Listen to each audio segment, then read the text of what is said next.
చాలా విచిత్రమైన పరిస్థితి రాష్ట్రంలో నెలకొని ఉన్నది. 10 మంది బీఆర్ఎస్ ఎమ్మెల్యేలకు ఆయనే స్వయంగా కండువా కప్తాడు. వాళ్ళ ఇళ్లకు పోయి బతిమలాడి కాళ్ళు మొక్కి సామదాన భేద దండోపాయాలు ప్రయోగించి ఒక్కొక్కరిని ఒక్కో రకంగా ప్రలోభ పెట్టి ఆయననే కండువాలు కప్తాడు.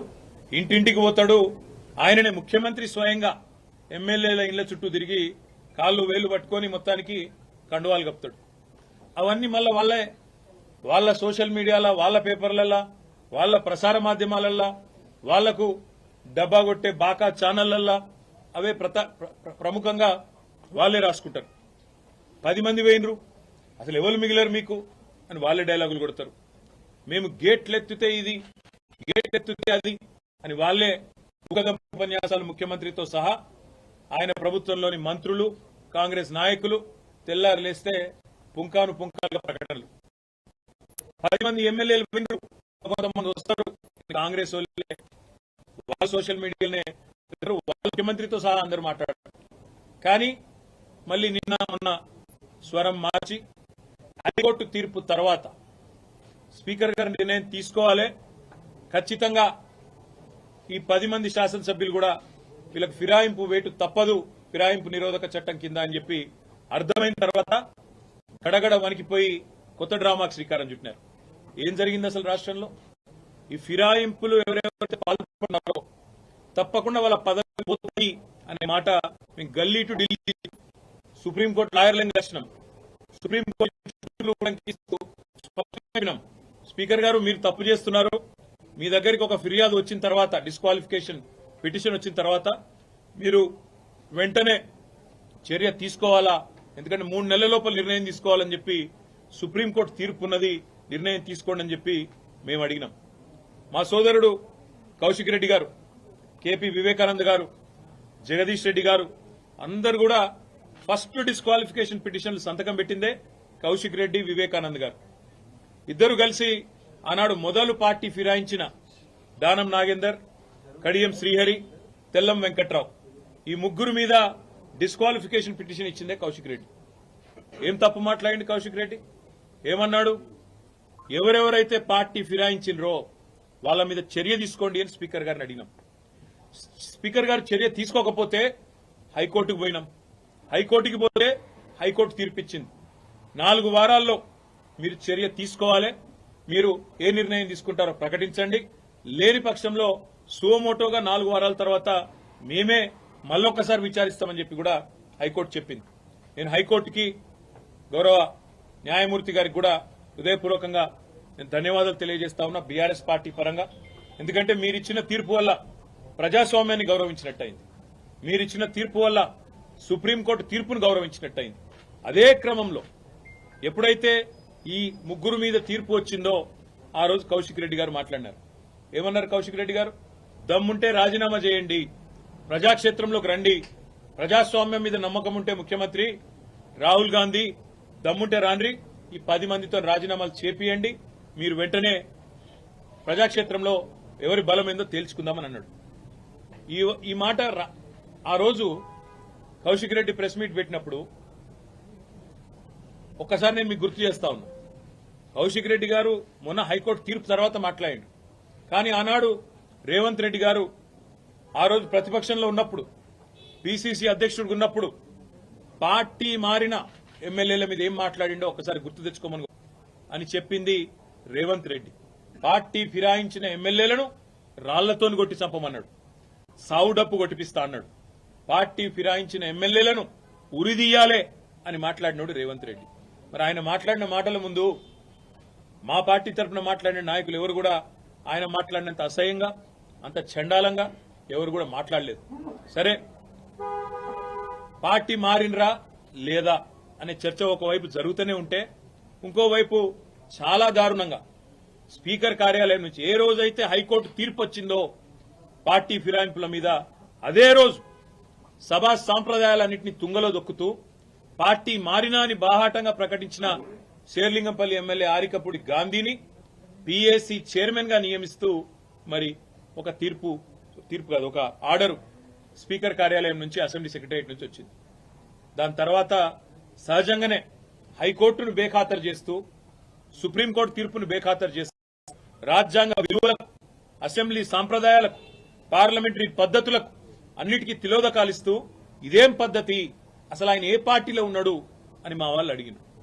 అయితే ఎంత విచిత్రమైన పరిస్థితి అంటే ఈరోజు రాష్ట్రంలో, మొన్ననేమో నేను మారిన పార్టీ కాంగ్రెస్ పార్టీ విధానాలు నచ్చి మారినా అని చెప్పిన ఎమ్మెల్యే నిన్న మొన్నటి నుంచి నేను బీఆర్ఎస్ పార్టీలోనే ఉన్నా, నేను ఎక్కడికి పోలే, 10 మంది ఇక మాకు తప్పది పదవి గండం పోయితుంది మా పదవి అని చెప్పి కొత్త రాగం ఎత్తుకున్నారు. దాన్ని మా సోదరుడు ప్రశ్నిస్తే ఆయన ఇంటి మీదకి పోలీస్ ఎస్కార్ట్ పెట్టి డీసీపీలు, అడిషనల్ డీసీపీలు, ఏసీపీలు, సిఐలు ఒక గేటెడ్ కమ్యూనిటీ లోపలికి ఒక 50-100 మంది గూండాగాలు చొచ్చుకొని వచ్చి ఇవాళ ఒక ఎమ్మెల్యే ఇంటి మీద దాడి చేసే పరిస్థితి ఇప్పుడే మేము చూసినాం. ఎమ్మెల్యే గారి ఇంటి మీద దాడి చేయడమే కాదు, వారి ఇంట్లో ఉండే పెద్దలు, వారి తల్లిదండ్రులు వచ్చినప్పుడు కానీ లేదా వారి మామగారు వచ్చినప్పుడు కానీ ఉండే రూమ్, ఆ రూమ్ మీద మొత్తం అద్దాలు బలగొట్టిండ్రు. అందులో ఉన్న పెద్దలకు ఏమైనా అయ్యింటే, ఏమైనా జరిగింటే, జరగకూడదు ఏమైనా జరిగింటే ఎవడు బాధ్యుడు? రేవంత్ రెడ్డా, లేకపోతే ఇక్కడ దాడి చేయడానికి వచ్చిన ఆరికపూడి గాంధీ? ఈ రకమైన గూండాగిరి, ఈ రకమైన దౌర్భాగ్యం హైదరాబాద్ 10 ఏళ్లలో ఎన్నడూ లేదు. ఒక ఎమ్మెల్యే ఇంటి మీదనే దాడి, అది ఒక ఎమ్మెల్యే ఇంటి మీదకి దాడికి వస్తుంటే ఫ్యాక్షన్ సినిమాల్లో చూపెట్టినట్టు కార్లకెళ్లి బయటికి ఏలాడుకుంటా 20 బండ్లు పెట్టుకుని లైవ్ పెట్టుకుంటా ఆడికెళ్లి ఇటు దాకా పోలీస్ ఎస్కాట్ లో వచ్చిరంటే చేతగాని ఒక హోంమంత్రి, చేతగాని ముఖ్యమంత్రి ఈరోజు రాష్ట్రానికి ఉండడం వల్లనే ఈ దౌర్భాగ్యం దాపురించింది. అసలు రేవంత్ రెడ్డి నేను అడుగుతా ఉన్నా, నువ్వు ముఖ్యమంత్రివేనా? అసలు నీకు అర్హత ఉందా? ఇవాళ హైదరాబాద్ లో నడి వీధిలో ఈ రకమైన గూండాగిరి చేస్తే రేపు జరగకూడదు ఏమైనా జరిగితే ఎవడు బాధ్యుడు? నువ్వా, నీ ప్రభుత్వమా, నీ డీజీపా? ఎవరు తీసుకుంటారని నేను అడుగుతా ఉన్నా. ఇంత దుర్మార్గమా? నీకు కనీసం హైదరాబాద్ లో లా అండ్ ఆర్డర్ కంట్రోల్ చేసే ముఖం లేదు. పేపర్లు రాస్తున్నాయి, మన ఆంధ్రజ్యోతి రాసింది 30 రోజుల్లో 28 మర్డర్లు. ఈనాడు రాస్తుంది ఈ నగరానికి ఏమైంది అని, అదేమి చేతగాదు చేసేది. హోంమంత్రి ఉన్నడో లేడో ఎవరికి తెలియదు, ముఖ్యమంత్రి ఎక్కడున్నాడో ఎవరికి తెలియదు. ఢిల్లీకి ఎక్కే విమానం దిగే విమానం అన్నట్టు 22 సార్లు ఎక్కడూ దిగుడు తప్ప పీకిందేమీ లేదు. కనీసం హైదరాబాద్ లో శాంతి భద్రతలను కంట్రోల్ చేయలేని దౌర్భాగ్యపు ముఖ్యమంత్రి ఇవాళ ఒక ఎమ్మెల్యే ఇంటి మీదికి మాత్రం గూండాలను పోలీసులు ఎస్కాట్ ఇచ్చి పంపిన ఒక దౌర్భాగ్యపు చరిత్రహీన ముఖ్యమంత్రిగా రేవంత్ రెడ్డి మిగిలిపోతాడు. నేను అడుగుతా ఉన్నా మా కౌశిక్ రెడ్డి అడిగిన ప్రశ్ననే, ఏ పార్టీలో ఉన్నావు గాంధీ? అసలు మీ 10 మంది ఎమ్మెల్యేలు ఎవడైతే పార్టీ మారినరో, ఎవరి ఇంటింటికైతే పోయి ముఖ్యమంత్రి అనేటోడు కండువా కప్పిండో, ఫస్ట్ మీరు ఏ పార్టీలో ఉన్నారో చెప్పండి. మీకు ఇప్పటికే స్పీకర్ దగ్గర పిటిషన్లు ఉన్నాయి 10, స్పీకర్ గారు కూడా తేల్చాలా. ఇవన్నీ కాదు, ఇవేమీ లేదు, మేము రైతు రుణమాఫీ మీద అడిగితే, లేదా వరద బాధితుల తరఫున ప్రశ్నిస్తే, లేదా రైతు బంధు ఎప్పుడేస్తావని అడిగితే, మహిళా సోదరిమణులకు 2500 ఎప్పుడు ఇస్తావని అడిగితే, లేదా పెన్షన్లు ఎప్పుడు పెంచుతావని అడిగితే, 100 రోజుల్లో గ్యారంటీలు అమలు చేస్తా అన్న సన్నాసి ఎక్కడ తెచ్చిండు ముఖ్యమంత్రి అని అడిగితే తట్టుకోలేక హెడ్లైన్ మేనేజ్మెంట్ కోసం, అటెన్షన్ డైవర్షన్ కోసం ఒక దిక్కు హైడ్రా అని హైడ్రామా, ఇంకో దిక్కు ఈ రకంగా ఎమ్మెల్యేల ఇంటి మీదకే గూండాలను పంపడం అంటే దీనికంటే సిగ్గుచేటు ఇంకొకటి ఉండదు. తప్పకుండా నేను రేవంత్ రెడ్డిని అంటా ఉన్నా, చరిత్రలో నీలాంటి పనికిమాలిన ముఖ్యమంత్రులు, నీలాంటి తలమాసిన ముఖ్యమంత్రులు మస్తుగా వచ్చిండ్రు, మస్తుగా పోయినరు. పెద్ద పెద్దోళ్లతోనూ కొట్లాడినాం, చంద్రబాబుతో కొట్లాడినాం, రాజశేఖర రెడ్డితో కొట్లాడినాం, కిరణ్ కుమార్ రెడ్డితోని, రోషయ్య గారితో ఎంతో మందితో తలపడ్డాం. నువ్వు వాళ్ళందరికంటే కూడా చాలా చిన్నోడు, చిట్టినాయుడు, నువ్వు చాలా చిన్నోడవు. నేను మా దగ్గర మా భాషలో చెప్పాలంటే హైదరాబాద్ లో బుల్లబ్బాయి అంటారు నీలాంటి వాళ్ళు. ఇలాంటి బుల్లబ్బాయిలు చిట్టినాయుళ్ళు చాలా మందిని చూసినాం.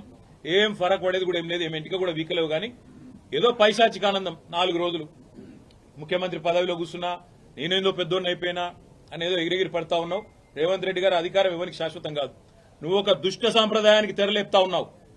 ఇది తప్పకుండా నిన్ను దహిస్తుంది, నిన్ను వెంటాడుతుంది. రేపు నువ్వు పదవిలోకి వెళ్ళి దిగిపోయినాక తప్పకుండా నువ్వు ఈరోజు ఏదైతే దుష్ట సాంప్రదాయాలు నెలకొల్పుతున్నావో ఇవన్నీ నీకే చుట్టుకుంటాయనే మాట కూడా నేను వారిని హెచ్చరిస్తా ఉన్నా. తప్పకుండా ఈ 10 మంది మీద వేటు వేయాల్సిందే. అదేవిధంగా కౌశిక్ రెడ్డి గారి ఇంటి దాకా గూండాలను తీసుకొచ్చిన పోలీసులు ఎవరైతున్నారో వాళ్ళని కూడా వదిలిపెట్టాం. తప్పకుండా అవసరమైతే కోర్టు ద్వారా పోరాడతాం, అవసరమైతే న్యాయపరమైన ప్రయత్నము చేస్తాం. డీజీపీ గారు కనుక స్పందించి ఇక్కడ ఏసీపీ సిఐ ఎవరైతే దగ్గర ఉండి మరి గూండాలను తీసుకొచ్చి గేటెడ్ కమ్యూనిటీ లోపలికి తీసుకొచ్చి ఎమ్మెల్యే ఇంటి మీద దాడి చేయించడానికి అన్ని రకాలుగా ఇక్కడ రంగం సిద్దం చేసినారో వాళ్ళని తప్పకుండా సస్పెండ్ చేయాలి, వాళ్ళ మీద చర్య తీసుకోవాలని చెప్పి కూడా నేను కోరుతా ఉన్నా.